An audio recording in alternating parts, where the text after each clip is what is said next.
This is Cheryl Manley from Sharing Love of Paper. I'm so glad you could join me today.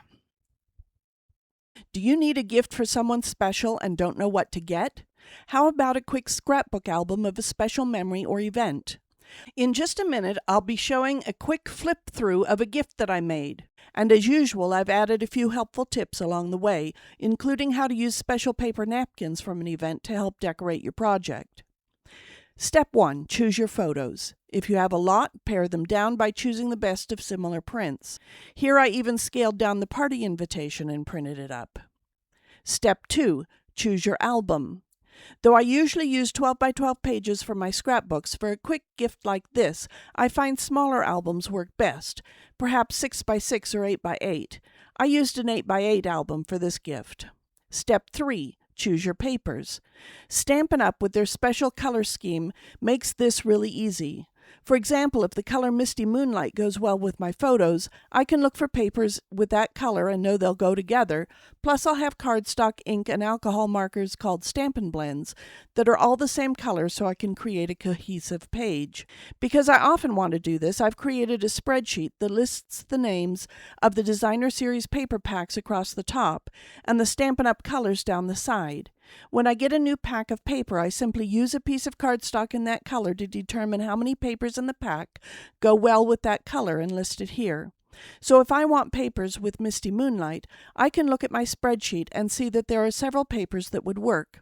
Just this portion of the spreadsheet shows me that Florals in Bloom, Homemade Sweetness, Kintsugi Inspiration, Painted Illusions, Peaceful Garden, and Waterside Retreat all have papers that might work.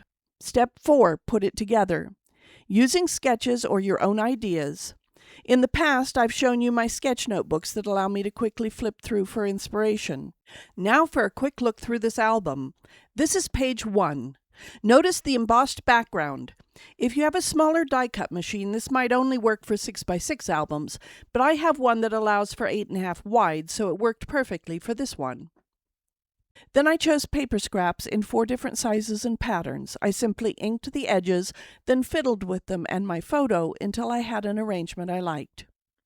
Here at the bottom, I added a fussy cut floral piece.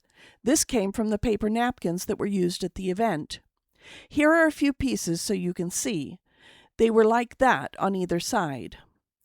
Using paper napkins requires some preparation. You need a heat-resistant surface, a glass mat or craft mat. You need your napkin, and you need to separate the layers of the napkin so you only have the top piece. I've already started it here, but to get it started, I find it helps to dampen your fingers and press them together near a corner like this. The moisture from your fingers will then cause the layers to separate, which is why we need to use just the top layer so dampness won't cause it to separate over time. Once that's done, bring in a piece of freezer paper that's larger than your napkin, lay it shiny side up, then add your top napkin layer. Then add a piece of parchment on top just to protect your iron. Set your iron to dry heat and turn it to high. I set it at the cotton setting on my iron. Let it heat, then start ironing your napkin onto the freezer paper. The plastic part of the freezer paper will melt and the napkin will adhere to that surface. You need to leave your iron in place long enough for that to happen, but not so long that it burns. When it's all melted together, simply trim around your napkin. Then you have a piece like this that has freezer paper on the back and pretty napkin on the front. You can now use it just like paper, fussy cutting it, gluing it, whatever you want to do for your project. As you can see, this is where I fussy cut a piece to use to embellish this page. Here you have several reds and several blues. They came from different paper packs, but since they had the same base colors, I knew they would work well together. Here you can see I just used various strips to decorate the background, then added the photos. I die cut the sentiment using Alphabet a la Mode dies, which are currently on last chance sale at Stampin' Up. I die cut them twice, once from the pattern paper and once from white cardstock. I offset them a bit to give a bit of a shadow effect, then used ink and blended a bit onto the paper around where I wanted my title to pop. Here again we have the napkin from the party, paired with some glittery paper and a touch of shaded spruce cardstock to create mats. The napkin worked well for my title.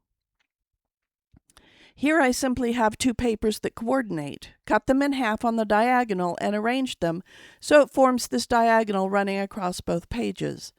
I just added a bit of ribbon across the join. Here I took the idea from the last page and cut the triangles in half, and then arranged these like this on a white background. The titles are computer generated.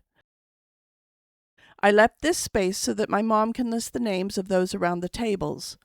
I would have done it, but since she knows the people better and her handwriting is so much better than mine, I decided to let her do that. Oh yes, in each of these corners I used a stamp to add some decoration. I did something similar here on these next pages, but with a different stamp. Die-cut letters can be so great for titles, and I just hand-wrote this subtitle. I had first thought the pages would be something like this, but I turned them because of the orientation of my pictures. Here I stamped the title and decorated the background with a bunch of hexagons, once again in colors that coordinate, two main colors, the pinky lavender and the blue. This time I thought the gold looked similar to crumb cake, so I found patterned paper and cardstock in that color to coordinate with the misty moonlight background and the pretty paper from Kintsugi Inspirations. Here I've again embossed the background. This time I inked it, and then took several different papers to create my background. I used Night of Navy and Boho Blue in cardstock layers to mat my photo, and added this pretty Night of Navy and gold ribbon. I added a piece of patterned paper here. Before I embossed this background piece, I stamped the sentiment, and as you can see, I didn't ink right around it. And here's my last page. I did a bit of stenciling. It's not my best page, but it's okay. So there's my book. I'm putting it inside this album. I don't know if I can get the glare off so you can see. I cut the 90 and the flower from the prepared napkin to create the little piece here that shows what the book is about. So these pages go in this book and it makes a nice gift. I hope you've enjoyed this video. As always, should you choose to purchase any Stampin' Up! Products, I hope you'll choose me, Cheryl Manley, as your demonstrator. It won't cost you any extra, and I'll get a small commission to help support my channel. Thanks, and have a great day.